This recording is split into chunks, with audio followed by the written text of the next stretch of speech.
My name is Stephanie Macias.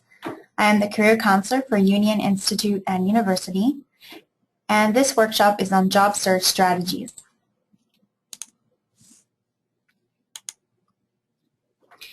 One of the most important things I like to tell my students are that searching for a job is a job within itself.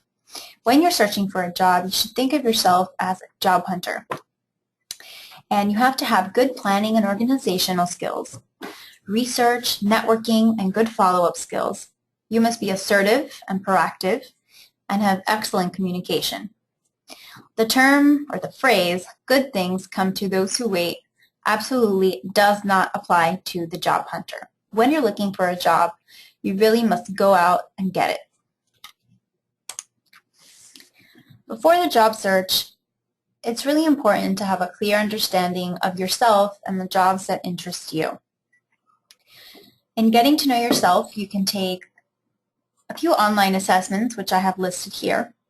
And these assessments will give you some insight into the skills, accomplishments, needs, interests, passions, personal attributes that you might have. And they may even match you with specific industries or job titles that would suit you based on those skills and interests that you expressed in the assessment. And even though they are for fun, and I wouldn't recommend you take them too seriously, they do open your eyes and give you a lot of ideas about what you're good at. They make you think about these questions and really ask yourself, well, wow, am I good at this or am I good at that? So I do encourage you to take some assessments, especially if you have a hard time answering the question, what are your skills? It's also important that when you're looking for a job, you know what interests you as far as job titles, descriptions, industries, what kind of salary you're looking for, the kind of companies you want to work for. And the websites I list here, Glassdoor.com, AmericaCareerInfo.net, the Occupational Outlook Handbook, and LinkedIn are all great tools for you to use in this research phase. Glassdoor can actually provide you some insight from people who actually work in the companies, and sometimes they'll even have sample interview questions that they use at those companies. America Career Info and the Occupational Outlook Handbook are just great resources for anyone who's looking for a job. They have so much information about occupations, industries, salaries, trends. So I definitely encourage you to look at that. And LinkedIn is a great way to not only look at company information, but find out about specific managers and employees that you'd be interested in working with and connecting with.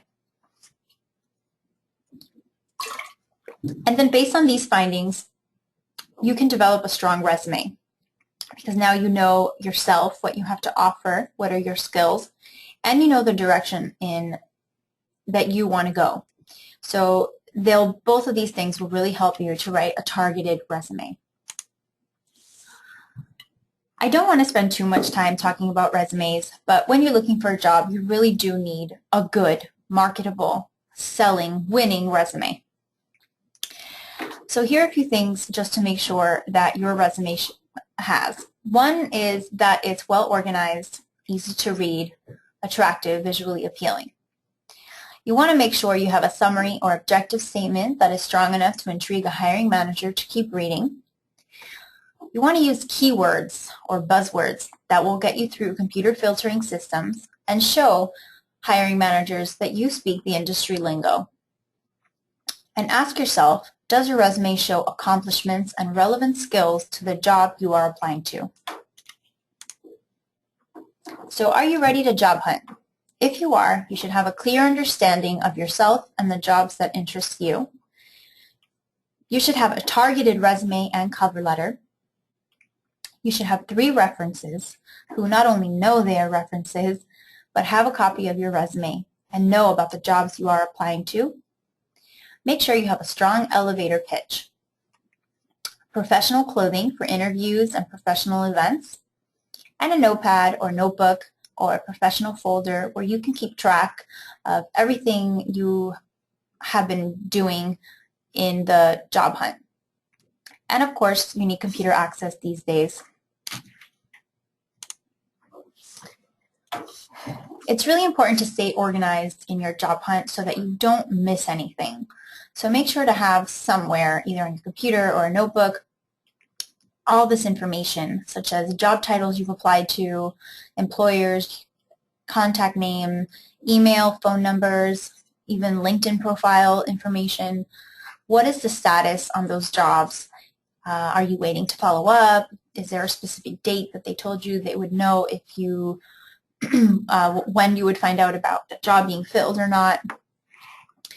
Staying organized is important so that, again, you don't miss anything.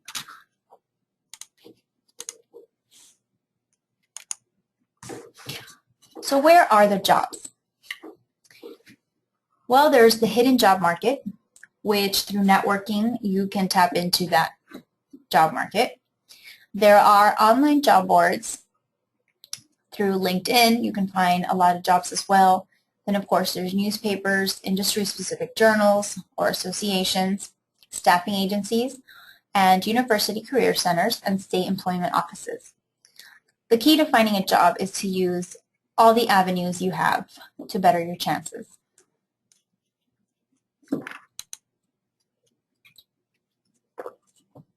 So we can't talk about finding a job without talking about networking.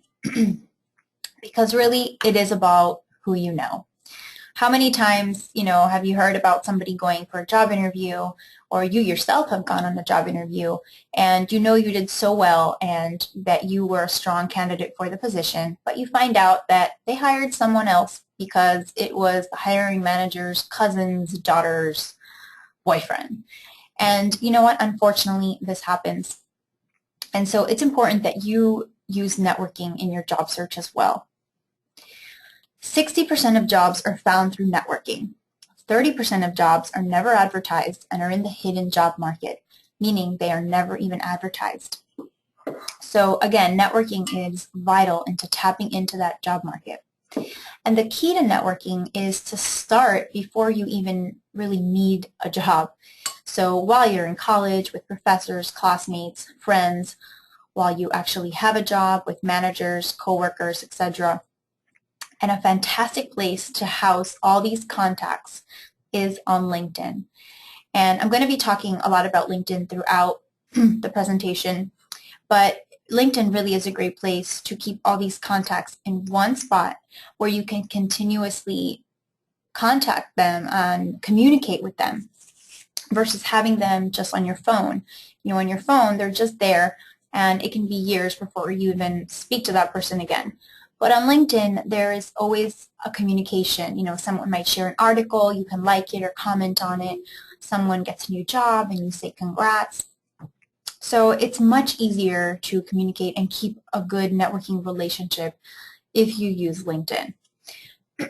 And again, LinkedIn is not about asking for favors. It really is about building relationships. So like I said before, you can forward articles you think could be helpful to these people that you are connecting with, or pass on job leads you've heard about. That is what networking is about. Just a few basics about networking. First off, you want to get the word out that you are looking for a job and the kind of job that you're interested in to your close friends, trusted colleagues, even relatives that you are, again, actively looking for a job. And expand your network. You can do this by joining professional organizations, and you can sign up for job search newsletters and email blasts, contact former professors, classmates, and participate in online discussion boards. You can use LinkedIn and other social media platforms to stay connected with these individuals. And as I mentioned before, effective networking starts long before the job search and continues long after you've landed the position. You really want to foster these relationships. A lot of the times people think that networking comes in this formal way where you have to attend an event and that's what networking is. And it really isn't. Networking could be formal, it can be informal. Some formal ways are, of course, professional association meetings, conventions, trade shows, workshops, career fairs, university events, or networking events. However, they come in informal ways too. While you're at school with classmates and professors, at your job, you're constantly networking with new people. At your volunteer internship place where your child goes to school, if they have any social events and you're talking to other parents, that's networking. Those are contacts. If there's an event within your religious affiliation or even friends and family gatherings, networking opportunities are really everywhere. So it's good that you put yourself in these situations often and inform people that you meet, that you are looking for a job. And it doesn't have to come off in a sleazy salesman type of way. Just genuine, mention it, and you can move on, and this person will have that in mind.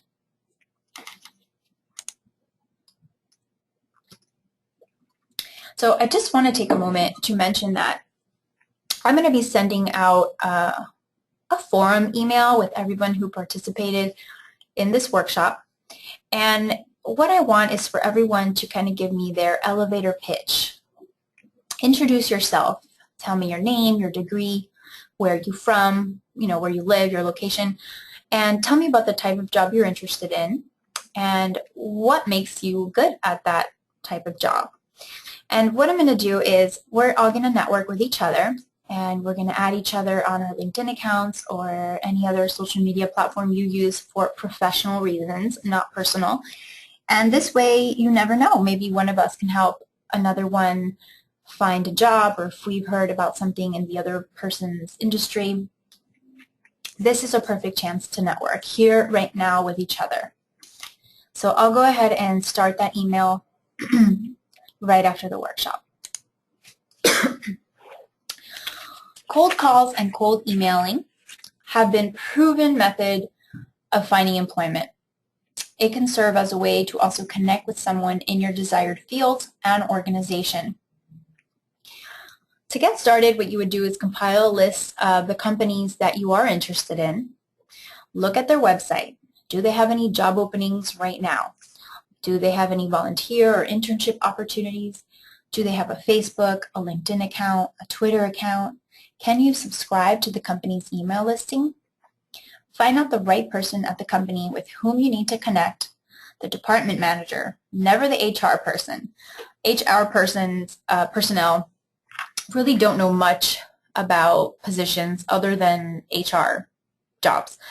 The person you really want to speak with, the person who really has the power over who they hire, is the department manager, and that is who you want to connect with.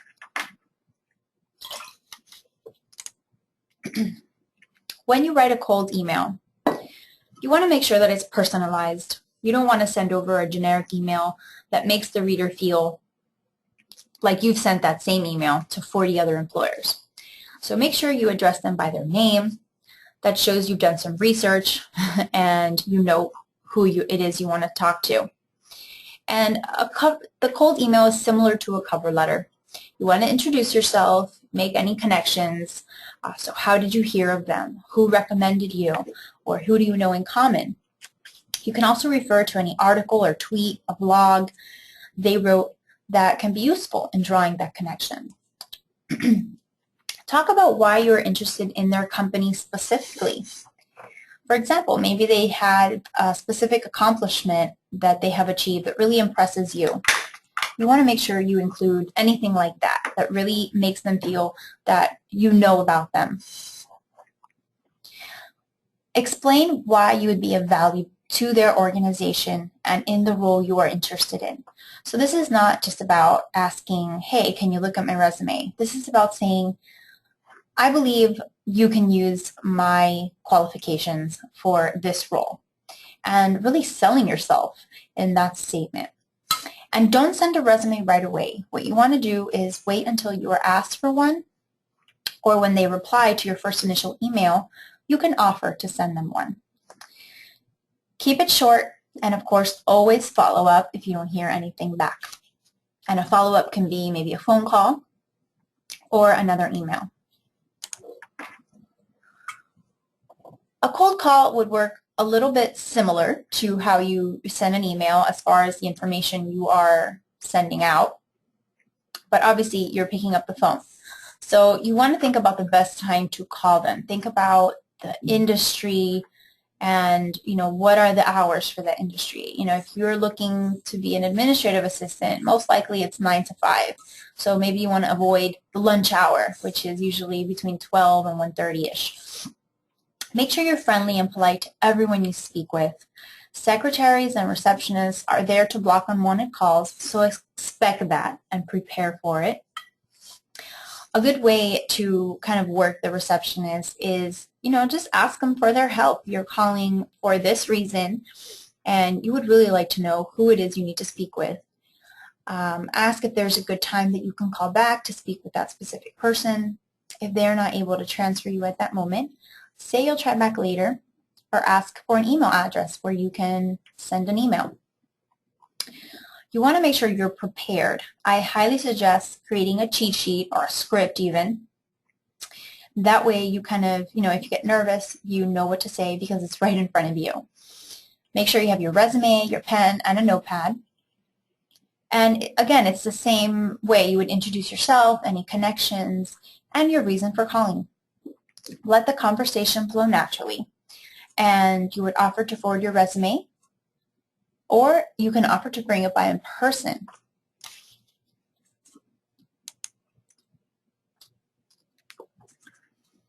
So if you want to find out how to get where you want to go, talk to someone who's already there. And that is what the informational interview is about. The informational interview gives insight into the job and the industry. It's a good way to connect with someone in your field. And you would approach it as you would a regular cold call or cold email. But instead of asking for, to review a resume or to find out about any job openings, your goal here is to set up a time to do an informational interview. And you want to ask to set up a time because an informational interview does take time, and you want to make sure that you portray that you are courteous of that employer's time. So how do you do an informational interview? Well, again, the goal is to learn about the industry, the company, and the job. So as I mentioned, you would approach it the same way as you would write the cold email or the cold call. And you would follow the same protocol as far as writing a thank you letter and a follow-up letter, etc. So I have here some questions you could ask on the informational interview, such as, why did you decide to work for this company? What things did you do before you entered this occupation? Why did this type of work interest you? And how did you get started? What percentage of your time is spent doing what? How does a person progress in your field? What is a typical career path in this field or organization?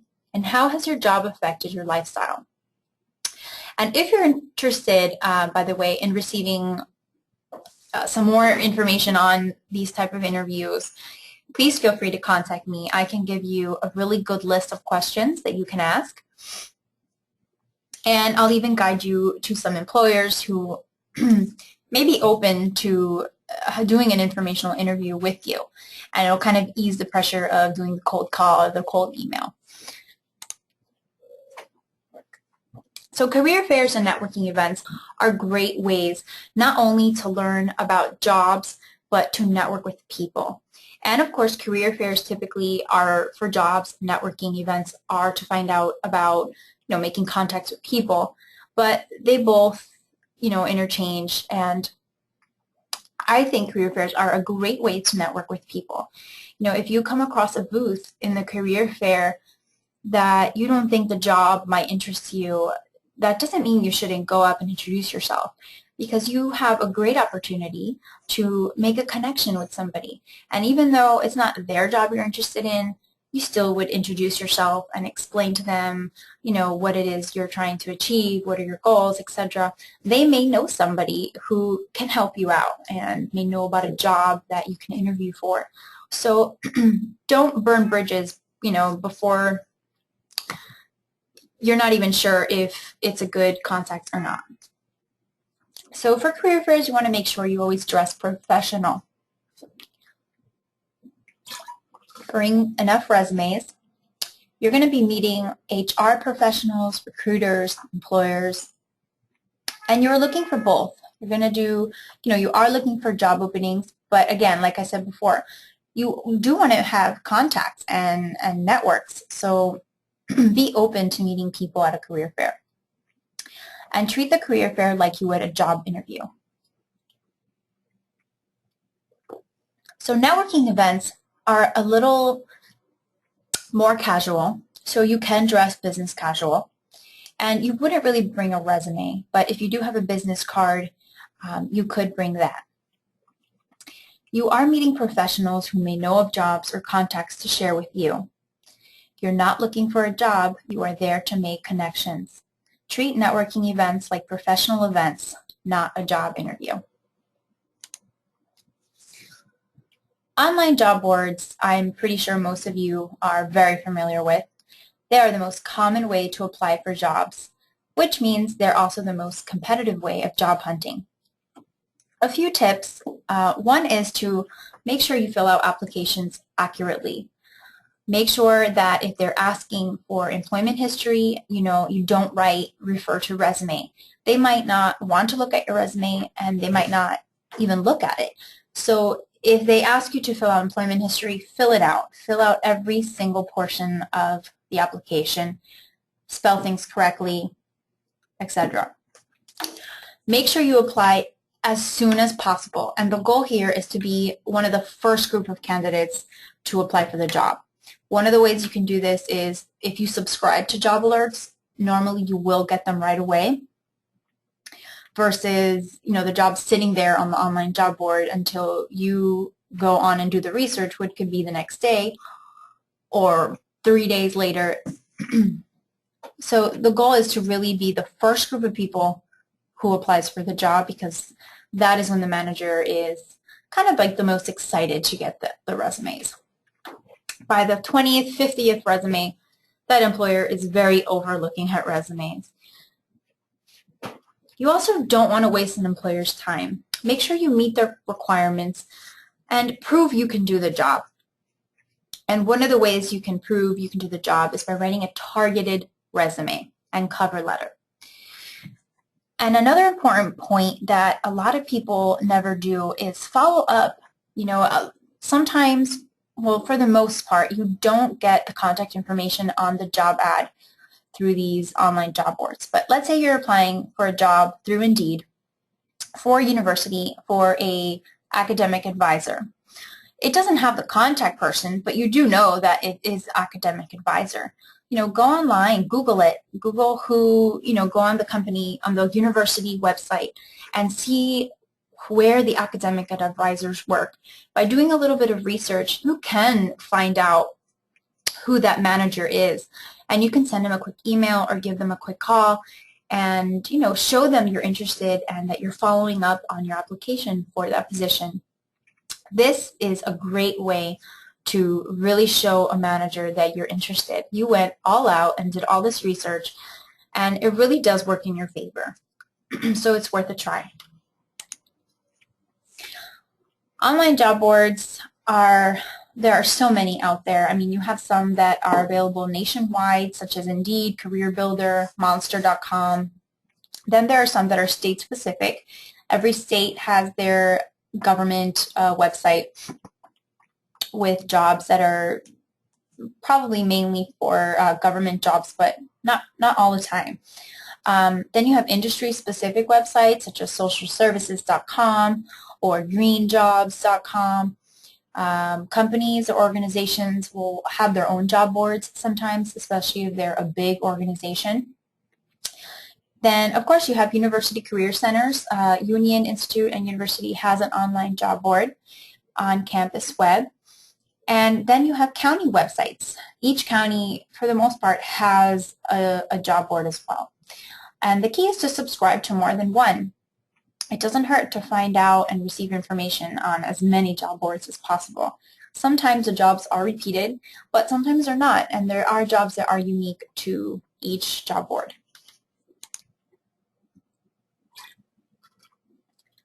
Employment and staffing agencies are a great way to find out about job openings. Some of them specialize in very specific occupational areas, and many often have exclusive arrangements with large companies. Sometimes they cost, but for the most part there is no cost because the employer pays the cost. You should treat those interviews with employment and staffing agencies just as you would a professional job interview. Remember that these recruiters are doing the pre-screening for the employer. So you have to get through them before you get to the employer. Be open to temp positions. Temp positions can lead to full-time positions. And even if they don't, you are meeting people, you are developing new contacts, you are getting experience. So be open to them. They can, of course, for sure lead to good experiences and to a full-time job. If you would like any referrals for any staffing agencies in your area, let me know. I actually have a lot of agencies that I've been in touch with in all of our regions, and I'd be happy to share them with you.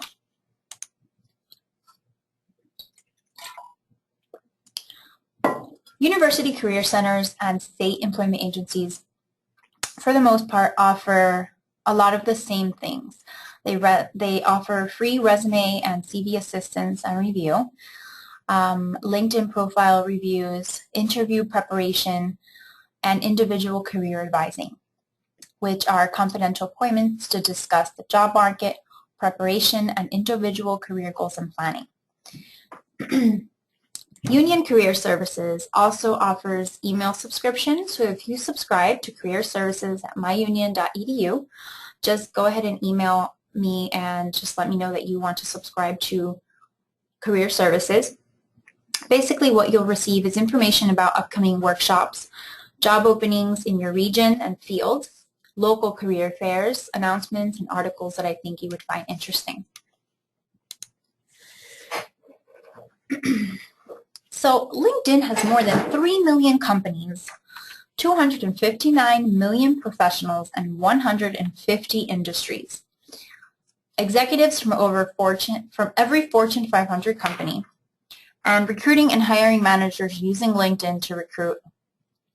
In fact, in a recent study that I found, well, it was from 2012, but I would put my money on that the research is just as valid today and is probably the same as it was in 2012, that 93% of recruiters use LinkedIn to find candidates.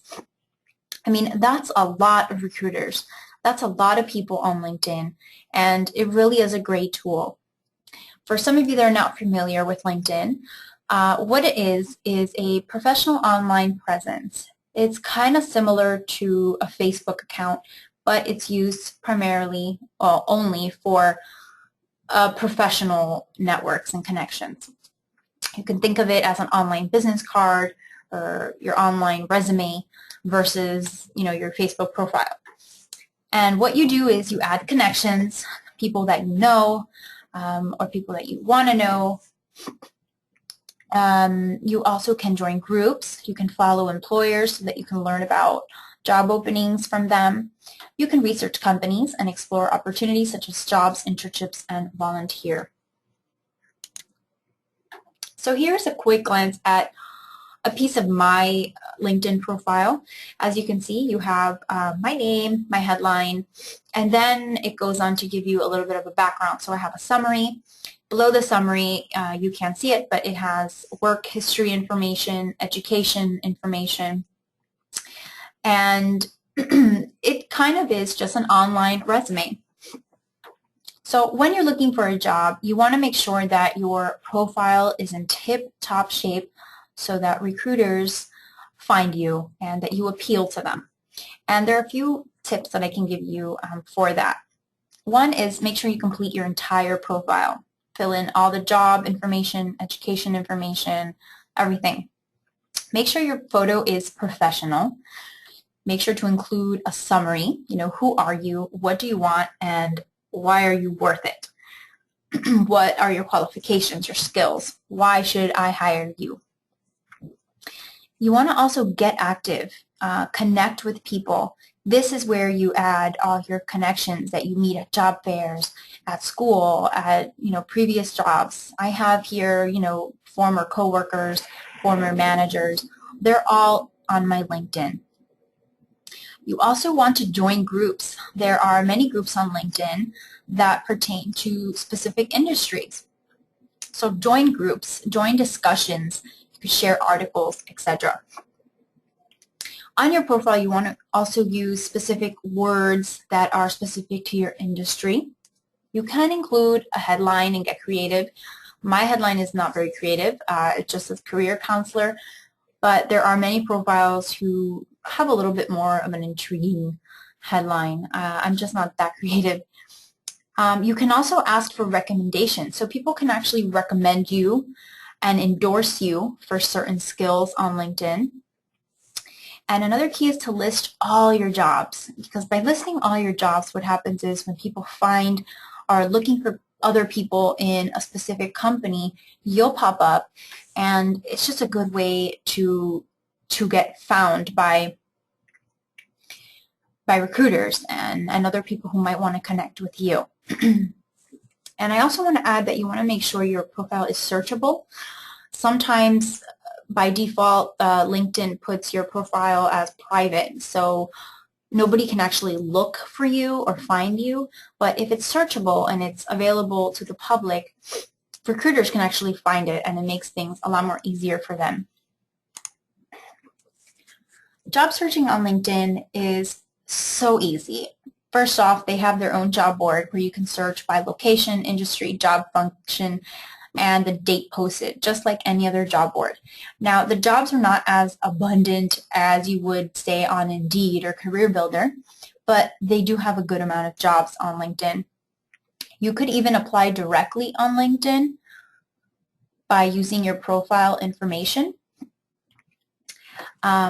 You will know if any of your networks even work at the interested place of employment.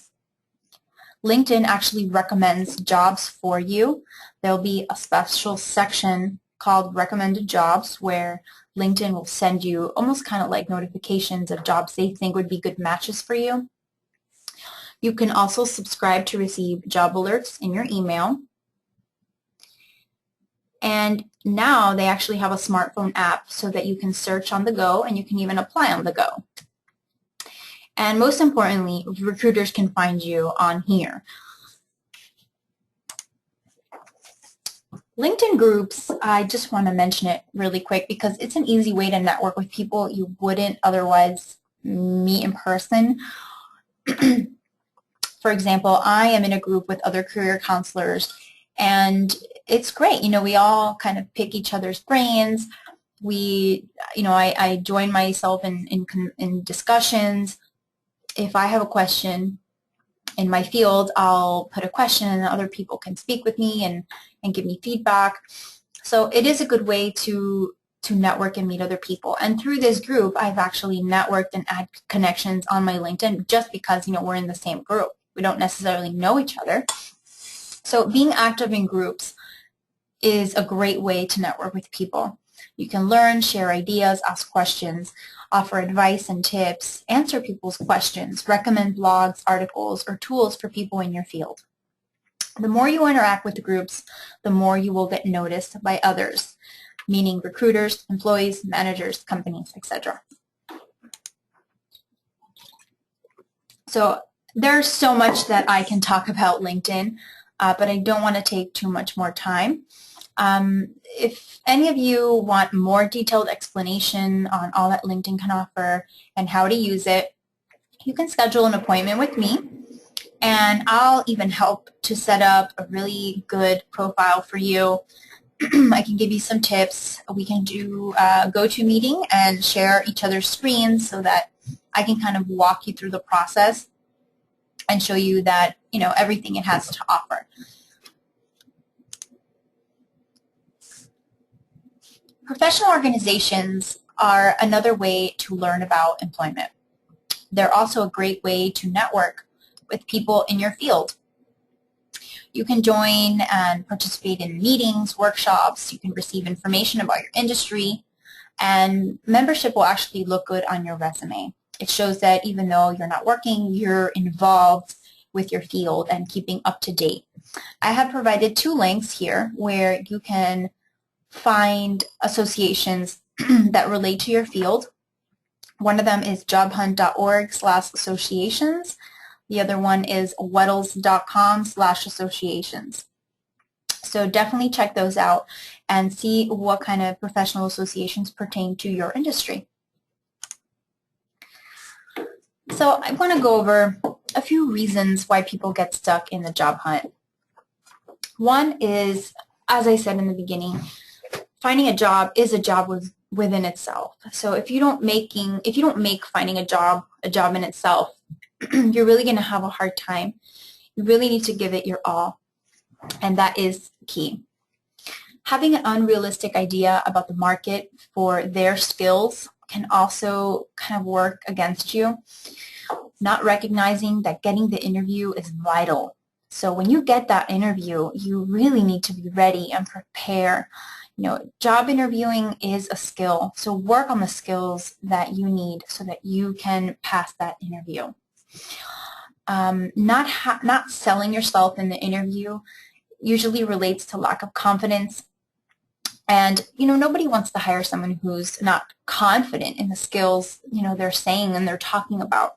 So gaining confidence and, you know, if you're good at something, own it and walk into that job interview owning it. Also, refusing to consider a range of job possibilities. You know, if you are, you know, you got your degree in social work and you want to be a social worker, there are so many other job titles that you can do if you are not really finding a job in social work. For example, you can do case management and maybe eventually work up to becoming a social worker. You know, sometimes just because you have a degree, it doesn't mean you're going to necessarily get that job right away. Sometimes you have to start at the bottom and work your way up, or somewhere in the middle and work your way up. So be open to the range of possibilities that are available to you. A few quick interview tips before I wrap it up, because I can't talk about job search strategies without giving you some interview tips. One is to be prepared. Always show up with your homework done, meaning you've researched the company and you know that job description like you know the back of your hand. Work on your interviewing skills. Gain confidence by knowing what you have to offer. Anticipate questions and have answers ready to go. And practice. You can schedule a mock interview with me anytime, and I'd be happy to coach you and make you feel confident about your upcoming job interview. Always send a thank you note and a follow-up note. Thank you for watching, and that was my presentation on job search strategies.